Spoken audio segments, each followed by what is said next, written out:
कुरुंदवाडमधील साधना मंडळाच्या सभागृहात आंदोलन अंकुश संघटनेच्या वतीनं पंचगंगा प्रदूषणातील आंदोलनाची पुढील दिशा ठरवण्यासाठी कार्यकर्त्यांचा मेळावा आयोजित करण्यात आला होता।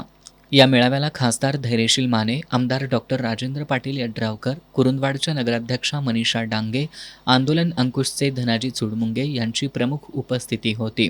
यावेळी बोलताना खासदार धैर्यशील माने यांनी पंचगंगा नदी प्रदूषण मुक्त आणि इचलकरंजीला स्वच्छ पाणी देणं हे दोन्ही प्रश्न लोकप्रतिनिधी, प्रशासन आणि आंदोलक यांना एकत्र घेऊन लवकरात लवकर सोडवू अशी ग्वाही दिली। त्या ठिकाणी आपल्याला विरोधात या ठिकाणी सांगेल, मला अशी धनादेवानी अपेक्षा व्यक्त केली की इचलकरंजीच्या प्रोसेसिंगचा एक थेंबही आमच्याकडे येता कामा नाही।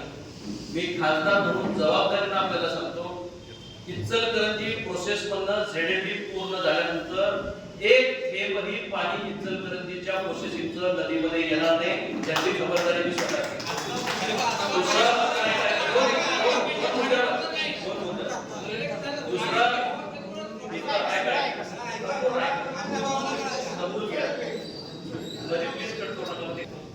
एक थेंबही जाणार नाही। कृपा करून माझं एवढंच मत आहे की शुद्ध पिण्याचा पाण्याचा अधिकार सर्वांना आहे। त्यामुळे तुम्ही जी भावना व्यक्त केली की निश्चितच त्याच्याशी आधी सगळेजण एकरूप आहे। पण मला आपल्याला त्याचं या ठिकाणी पुढे या ठिकाणी जाऊन सांगायचं आहे की त्याने मगाशी बोलताना अतिशय व्यवस्थित सांगितलं, आमचा इचलकरंजीच्या पाण्याला विरोध नाही, फक्त आमचं पाणी प्रदूषित करत नसाल तर। आमदार डॉक्टर राजेंद्र पाटील यड्रावकर यांनी पंचगंगा प्रदूषण मुक्तीसाठी आंदोलन अंकुश संघटनेची भूमिका योग्यच असल्याचं सांगितलं।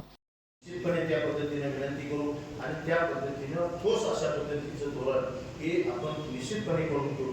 पण हे ठोस निर्णय जोपर्यंत त्या सगळ्याचं निर्णयाची जे निर्णय घेईल त्याची अंमलबजावणी होत नाही तोपर्यंत एक थेंबही पंचगंगेमध्ये पाणी यायचे नाही, ही सुद्धा भूमिका आपली जी कायम आमचं भूमिका एवढीच आहे की त्यांनी आपल्या शेतीमध्ये त्याला पाण्याचा वापर केला तर आमचं दुमत असायचं कारण नाही। यावेळी आंदोलन अंकुश संघटनेचे धनाजी चुडमुंगे यांनी पंचगंगा प्रदूषण मुक्त झाली पाहिजे आणि प्रोसेसचं पाणी नदीत सोडू नये याच आमच्या प्रमुख मागण्या असून कोणतेही उद्योग व्यवसाय बंद व्हावेत ही आमची इच्छा नाही असं स्पष्ट केलं। यावेळी नगराध्यक्षा मनीषा डांगे, चंद्रकांत मोरे, सुनील कुरुंदवाडे, राजू आवळे, रमेश भुजुगडे, दादासाहेब पाटील, अविनाश माने आदींनी मनोगत व्यक्त केली। यावेळी कुरुंदवाडसह शिरोळ तालुक्यातील नागरिक मोठ्या संख्येनं उपस्थित होते।